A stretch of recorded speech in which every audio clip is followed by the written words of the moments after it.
Hola, pues bueno, gracias por la presentación y gracias a todos por estar aquí, gracias a TMX por haberme invitado. En realidad yo traigo unas diapositivas muy sencillas y voy a tratar como de charlar de mi trabajo en general.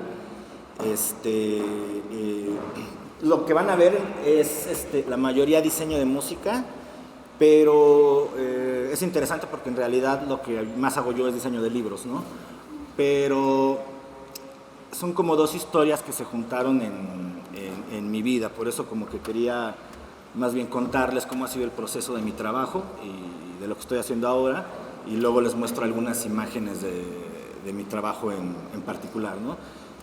Creo que mi oficio en realidad nació por la necesidad de la publicación, ¿no? Más que de escribir, más que de diseñar, más que de dibujar.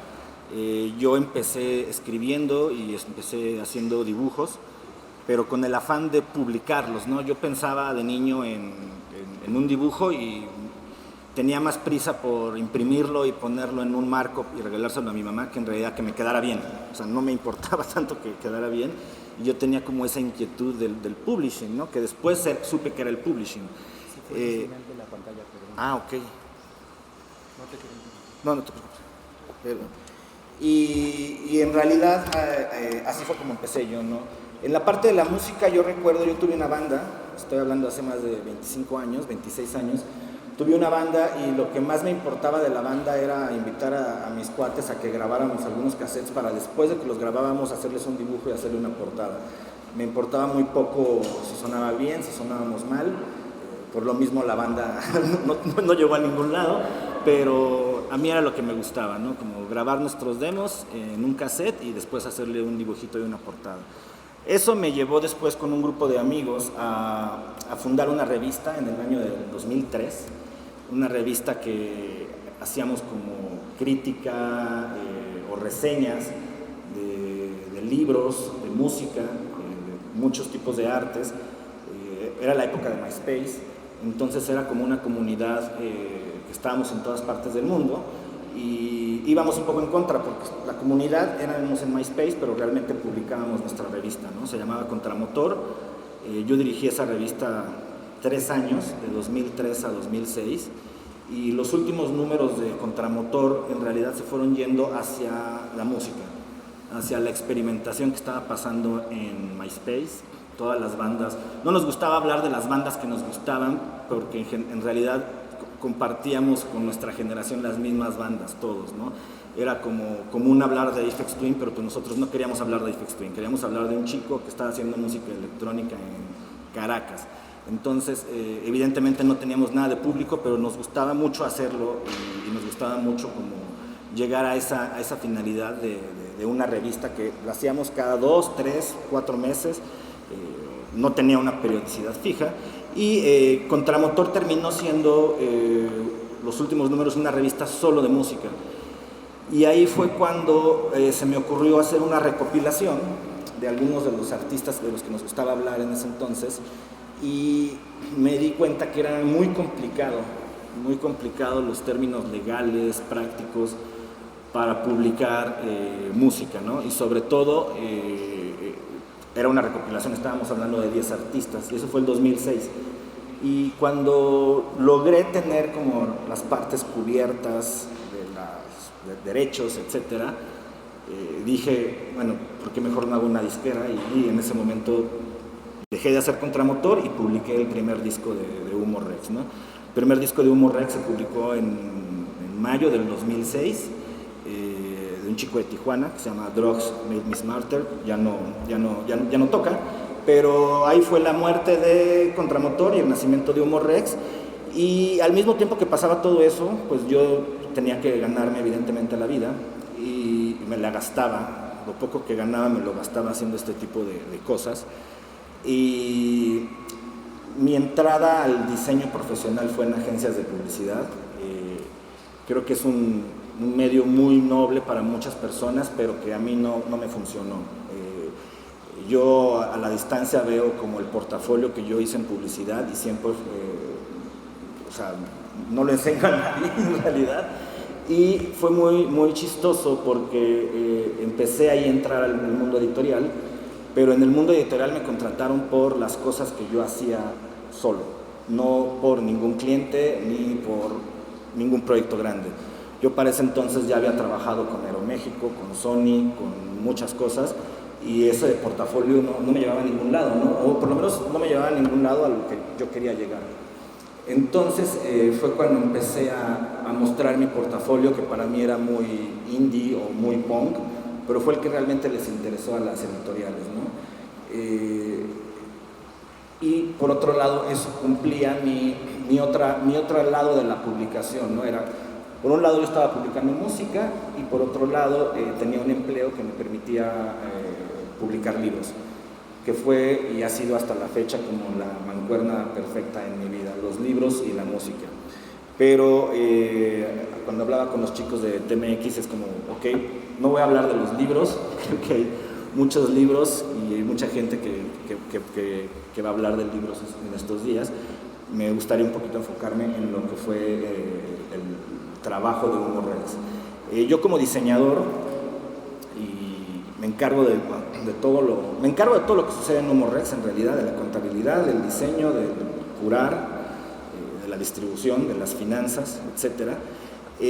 Pero algo que ha definido mucho mi estilo gráfico ha sido mi campo de experimentación. Tener un sello disquero para mí fue mi campo de experimentación, porque primero publiqué cosas en Humo Rex y gracias a Humo Rex sucedió un poco lo mismo que con la parte editorial. Al día de hoy he trabajado con disqueras de muchas partes del mundo. No sé si conocen a Trill Jockey de Chicago, por ejemplo. Con ellos he hecho más de 70 artes, con 4AD de Inglaterra, con Ghostly International he hecho 6, 7 artes, muchas disqueras de Alemania, de Inglaterra, de Estados Unidos, muchas por el lado experimental, pero también muchas que se concentran en la música electrónica, como Ghostly de Nueva York. Y ha sido en realidad por la exploración que ha tenido Humo Rex, ¿no? En realidad ese ha sido mi portafolio para poder ya trabajar con otras disqueras. Yo siempre me he considerado como que lo que sé hacer es tener equilibrio, ¿no? Me encanta dibujar, me encanta hacer un montón de cosas, pero veo mis límites. Soy muy malo en muchas cosas. Tengo como muy poquitas cosas que me funcionan en la parte gráfica, pero entonces trato de explotarlas y llevarlas al máximo. Y lo que me gusta es jugar con la geometría más sencilla, ¿no? O sea, hay 4 o 5 formas geométricas en el mundo, las básicas: el círculo, el cuadrado, el rectángulo, el triángulo, y yo, lo van a ver por todos lados, solamente hago experimentación con eso, experimentación con la imagen, con los colores, trabajar mucho en la paleta de colores. Y ahora que estamos en un evento de tipografía, es, yo creo, el dolor de cabeza para todos nosotros, ¿no? Encontrar la tipografía que en ese momento es la que quieres, ya sea la sans serif porque te comunica ciertas cosas, o la serif, ¿no? Hubo un momento en mi trabajo que era muy común utilizar tipografías sans serif porque denotaban modernidad, tecnología, electrónico, digital, etc. Y ahí hubo un momento también de ruptura para mí. En ese momento que yo lo leí así, dije, ok, es momento de dejar de usar sans serif, vamos a utilizar serif, vamos a utilizar patines, vamos a utilizar tipografías que provienen de un uso totalmente editorial, ¿no? Como si empezaras a ver un libro, pero en un disco. No importa que la música fuera una explosión de beats o de dance floor. Este disco es un disco que son 2 artistas de Estados Unidos, se llama Safiya, y es un concepto muy extraño, que es Sharet Ayat, que es como una especie de venganza. Es un disco conceptual que en realidad son 2 piezas sobre las 2 últimas esposas de Osama Bin Laden, ¿no? Como que todo el mundo se preocupó en la muerte de Osama, en que se lo mataron, que se no lo mataron, pero todo lo que pasó con las esposas después fue todo un drama. Es difícil entenderlo con la música, pero pues los invito a que exploren este disco. Es un disco ya de unos 10, 12 años dentro del catálogo de Humor Rex, de los más difíciles, pero como que también sirve de puerta para entrar al catálogo. Este es un disco que justo explica un poco lo que hablaba de la serie, ¿no? Este es un disco de dos artistas, un artista austriaco y otro artista alemán, Nils Quack y Dino Spilutini, y aquí toda la música involucraba, o por lo menos tenía una inspiración de la arquitectura del Mid-Century Modern, sobre todo la austriaca y la alemana, ¿no? Entonces también ahí llegamos a la exploración de las fotos, de la tipografía y decidir ir por serie, ¿no? O darle un contraste clásico y un contraste editorial. En Humor Rex como que nunca ha sido un foco mío ser vanguardia. Siempre me gusta más como cuidar ciertas estéticas o repetir ciertos momentos históricos o reconstruir ciertos momentos históricos. Mucho va de la interpretación, de la reinterpretación, y hace algunos años de hecho le cambié el nombre y dejó de ser Humor Rex Records, se empezó a llamar Humor Rex Graphophone Company Limited, justo porque el Graphophone fue un aparato fallido, ¿no? Que no funcionó en la tecnología. Y es un poquito hacer esa analogía desde el nombre de la disquera hacia las viejas tecnologías y las viejas guardias artísticas, ¿no? Más adelante les voy a enseñar un disco que conceptualmente tiene mucho de eso. Este es otro proyecto de una banda de Chicago que se llama The Woodwillsmith, y siempre hay un juego tipográfico que no siempre se logra, porque pues, cuando tú metes el disco o sacas el disco, pues tú lo vas a sacar en diferentes direcciones. Pero en muchos casos en Humor Rex, el disco en cierta dirección tiene un diálogo con la misma tapa, ¿no? Este es otro caso que tiene ese tipo de comunicaciones. Y hay algunos discos en Humor Rex donde se crea un lenguaje inventado de rayitas, que primero tiene una función estética, pero luego la hemos tratado como de construir a que las rayitas lleven un significado. En este caso, este es el primer disco de Drift Machine, una banda de Alemania que ya lleva 6 o 7 discos en el sello, que es como un referente estético y sonoro, ¿no? Bueno, ya habíamos visto unos cassettes, estos son otro lote de cassettes. Todos los cassettes pues, juegan siempre alrededor de formas muy básicas, muy sencillas, de tratar de llegar a como un 2D naif, me gusta pensarlo, como estas tipografías tratando de describir o de hacer historias mediante un diseño muy básico, que a veces pueden ser portadas de un libro, ¿no? Ahí es donde se conectan ciertas cosas. Hay unos libros que no sé si se han escuchado, de una guía de la Ciudad de México que se llama Local. Se publicaron 3 libros, los 3 libros los hice yo, y ahí jugaba un poco al revés, ahí los libros parecían discos, ¿no? Y es como ese diálogo, tratar de hacer las cosas un poquito más como divertidas, pero en los dos formatos. Otro ejemplo más de cassettes dentro de Humor Rex. Tiene esta parte de archivo, donde como que soy muy cuidadoso en el catálogo. A veces es más importante el catálogo o más grande el catálogo que el mismo nombre del sello, ¿no? Me importa pensar en el archivo, en la trascendencia, no sé si la tenga, si la vaya a tener o no, pero a mí me importa pensar en que alguien después va a tener todos estos documentos y los va a tener acomodados en orden, ¿no? Me importa el archivo temporal, ¿no?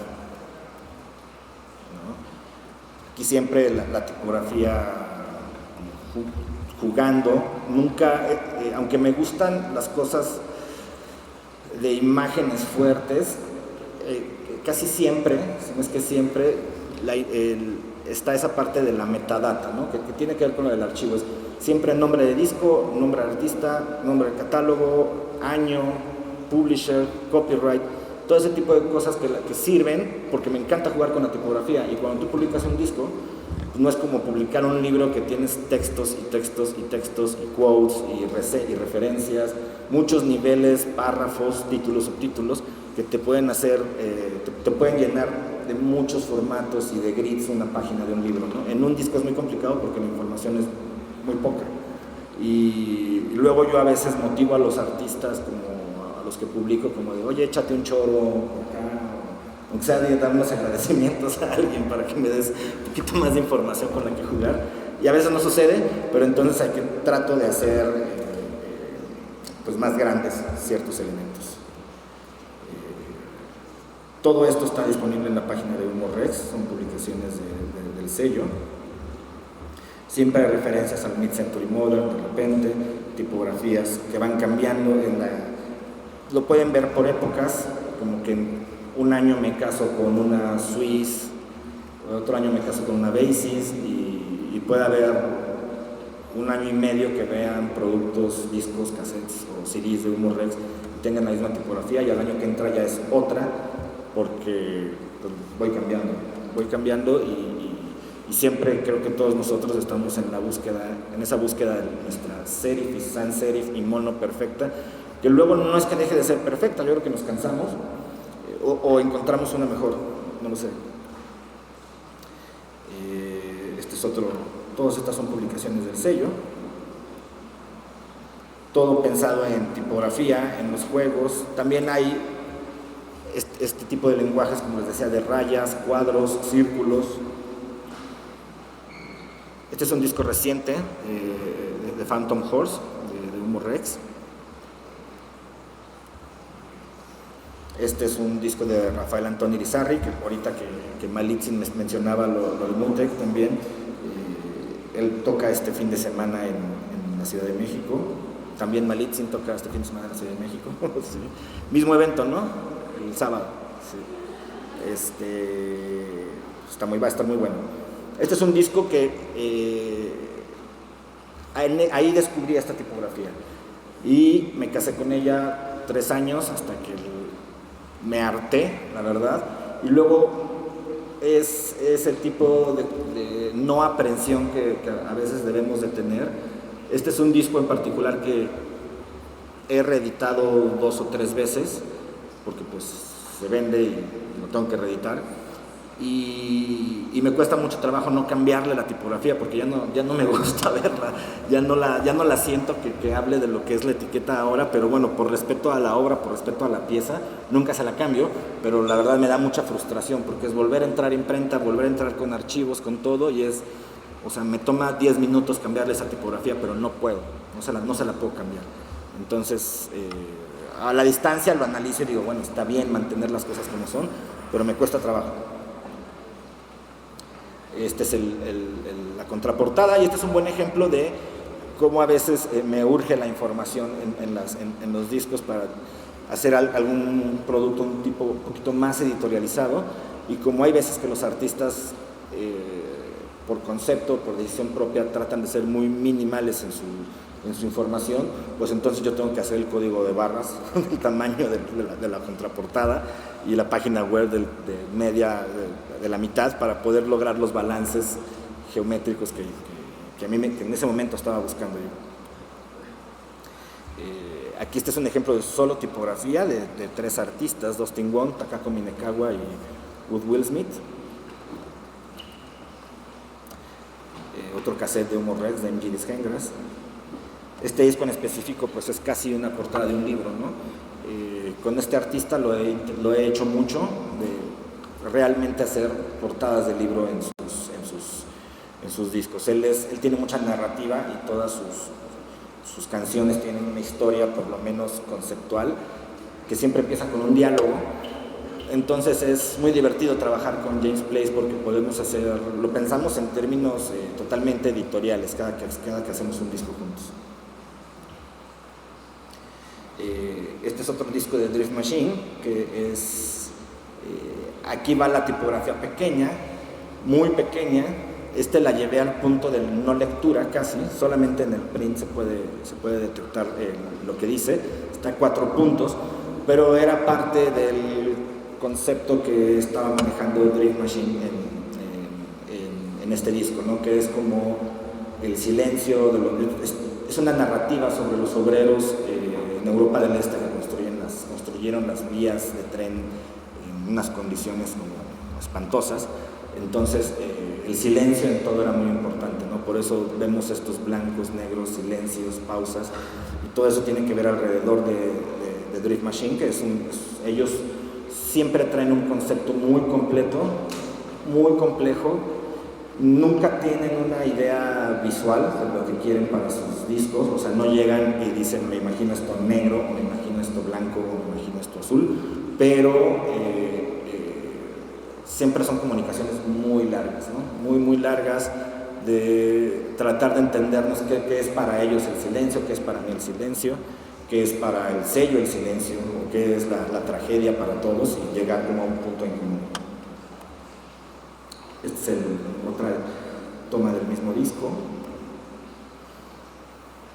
Este es un artista también alemán que se llama Karl Oesterheld, que él también trae él es en realidad director de orquesta clásica, pero también hace música con sintetizadores. Estuvo muchos años en Nordwist, esta banda de Alemania, y juega mucho con el azar de los sintetizadores viejos y descompuestos, ¿no? Él crea como un código que está en su cabeza, nada más. Luego les paso unos links para que puedan leer todo el rollo que trae Karl. Entonces, por eso estos como lenguajes muy sencillos de puntitos y rayitas que casi siempre hago cuando trabajo con Karl.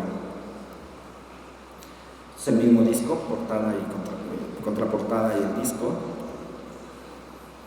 Es igual un disco reciente de un artista mexicano, Solosel. Aquí este fue un cambio generacional de tipografía en Humo Rex.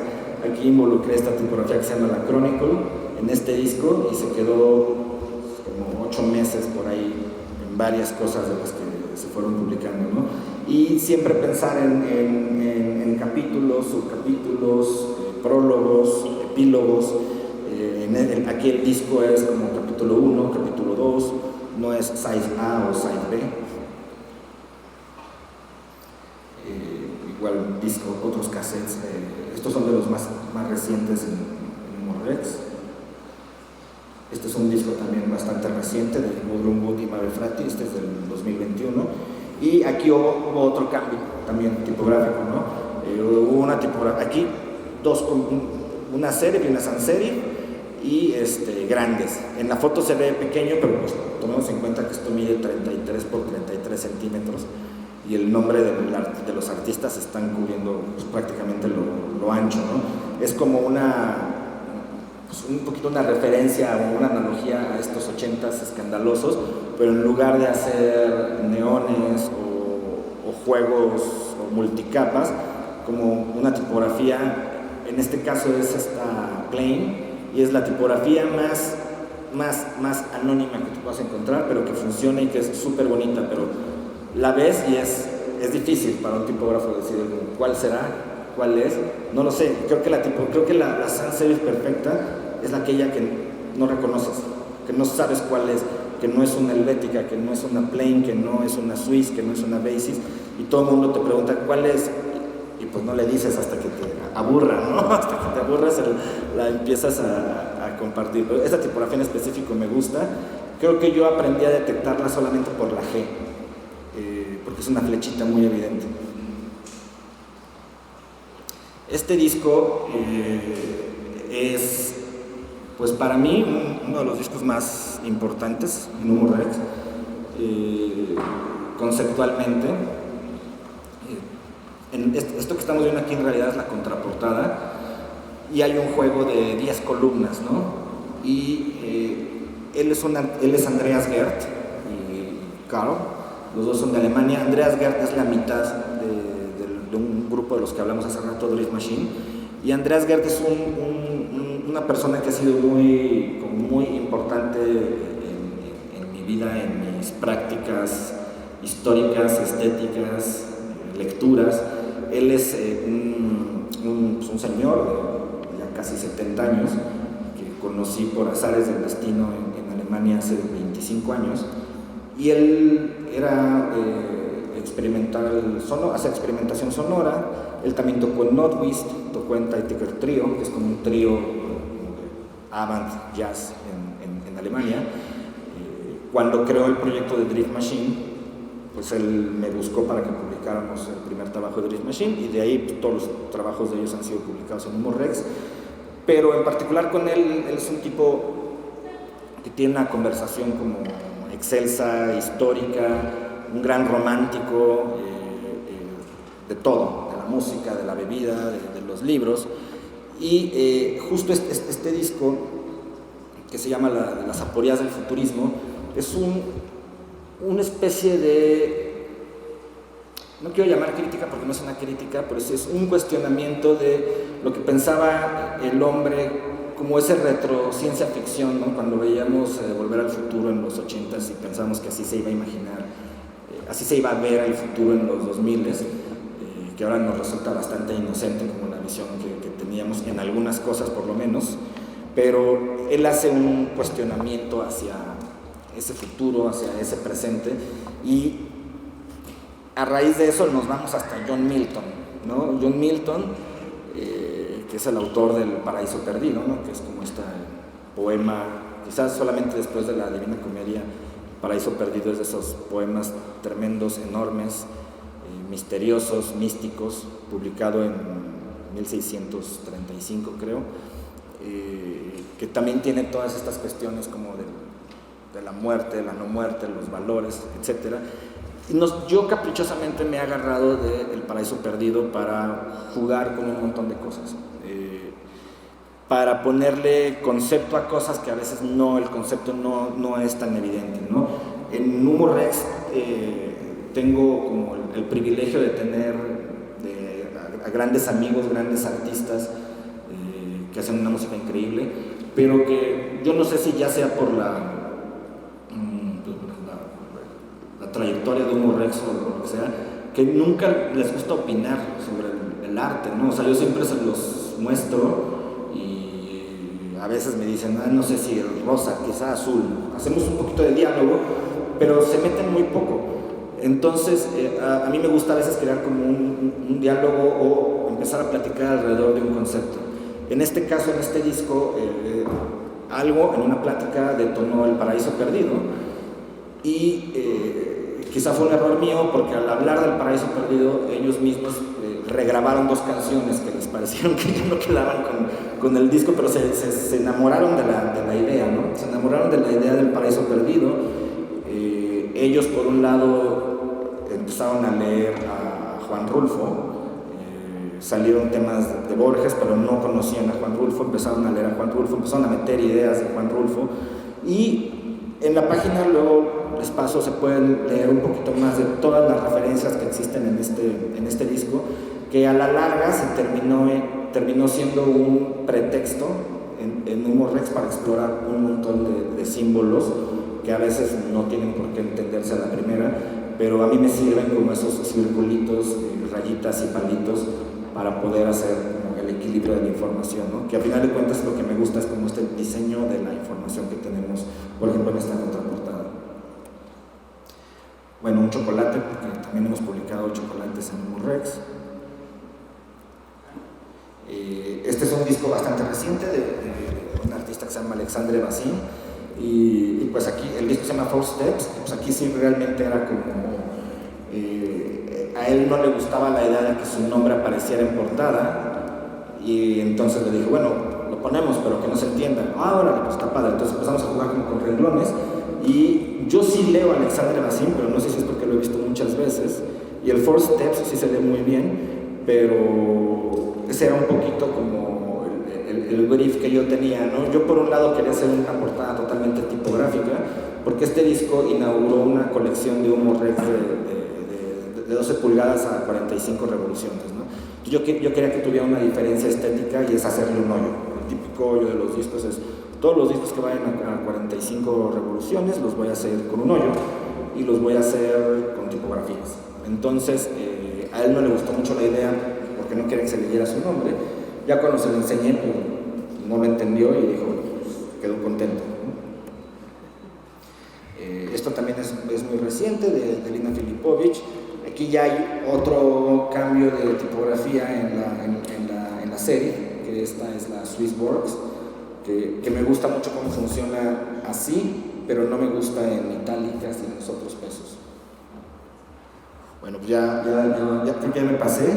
Nada más aquí les pongo unos ejemplos rápidos de otras disqueras. Esto es para 4 Edition. Es una banda nueva de rock, que es algo muy raro, que yo haga diseño para bandas de rock, pero este disco se acaba de publicar y pues disfruté el proceso, la verdad. Este es Patricia de Boston International, unos discos de esta banda de aquí de México, Lorel Meets the Obsolete.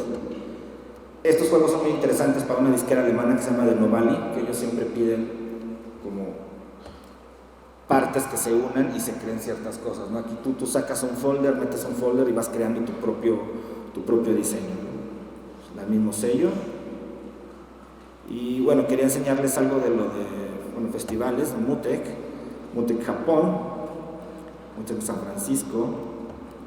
Ya que andamos promocionando Mutec, este es el Mutec de este año. Y bueno, para cerrar, quería enseñarles que ahora estoy tratando de dejar la computadora un poco y estoy haciendo este trabajo que es a mano, que es con letrasets, con plata, con estilógrafos, y creo que es a lo que me pienso dedicar los próximos meses, a ver si me sale trabajo de esto. Pues es todo.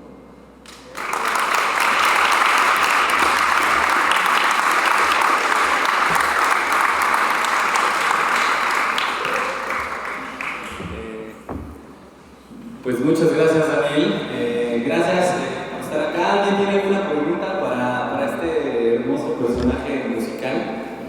¿Alguna duda, pregunta, felicitación, reclamo? No me gustó la portada de tal o cual disco. Disculpa que te haya interrumpido, tenemos que seguir con la agenda.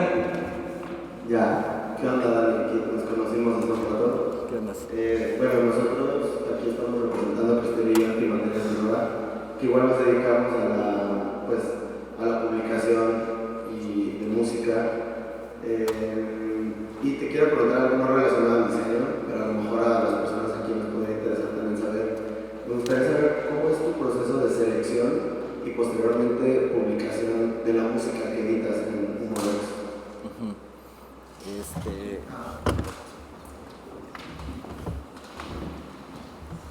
Es muy difícil, bueno, es como que muy difícil, pero sí siento que es instantáneo, ¿no? O sea, le doy clic, si me interesa y no tengo tiempo porque estoy en otra cosa, lo guardo y regreso al correo, ¿no? Para escucharlo más tarde. Pero siempre me mata la curiosidad, entonces siempre doy clic. Y si no me interesa, pues la verdad ya no vuelvo a ese correo o a escucharlo de nuevo. Y la verdad es que el sello se ha hecho como complejo, tanto, yo pienso que eso es algo que lo he hablado, se me salió un poco de las manos a mí. Si no tuviera el apoyo de una distribuidora como tan fiel y que me ha apoyado tantos años, hubiera sido difícil llegar a esto, porque al final de cuentas no estoy 100% dedicado al sello, ¿no?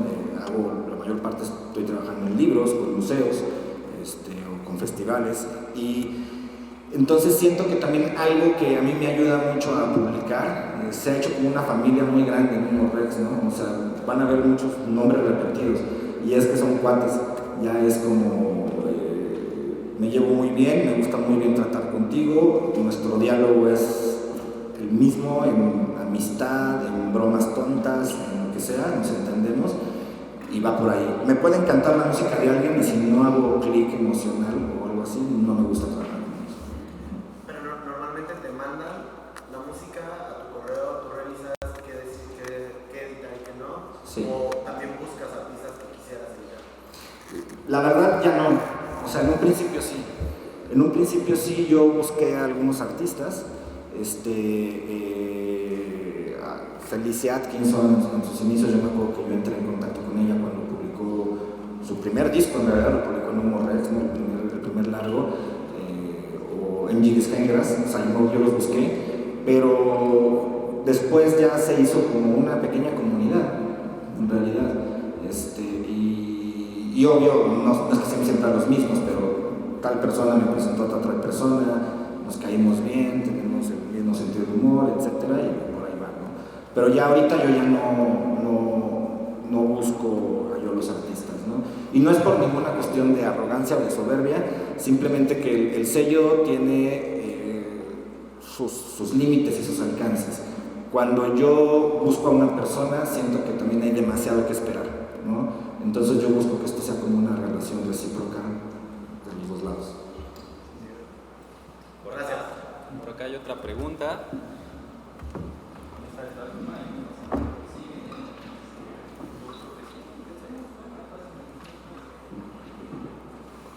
Hola, pues muy buen trabajo. Y mi pregunta es más enfocada a producción. ¿Alguna vez puedes decirles a qué artista publicar produces, imprimes en vinil y todo en México o internacional? O sea, te pregunto porque me compré un disco de Derek Machine y me lo mandaron de Alemania, que no había en ningún otro lugar. Entonces la pregunta es, ¿produces todo en México o fuera? Ya, en realidad es fuera.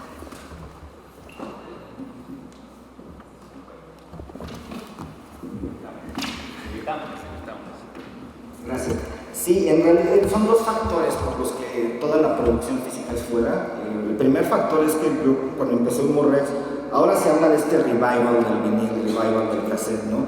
Que eso es un término muy norteamericano. Eso en Alemania nunca se dejó de imprimir vinil, en Austria, sobre todo en países como más al este, incluso Inglaterra. Todo este revival en realidad es una cuestión totalmente de Estados Unidos. Cuando yo empecé a trabajar, cuando empecé a hacer mis viniles fue hace 16 años, ¿no? O sea, era impensable hacerlo en Latinoamérica.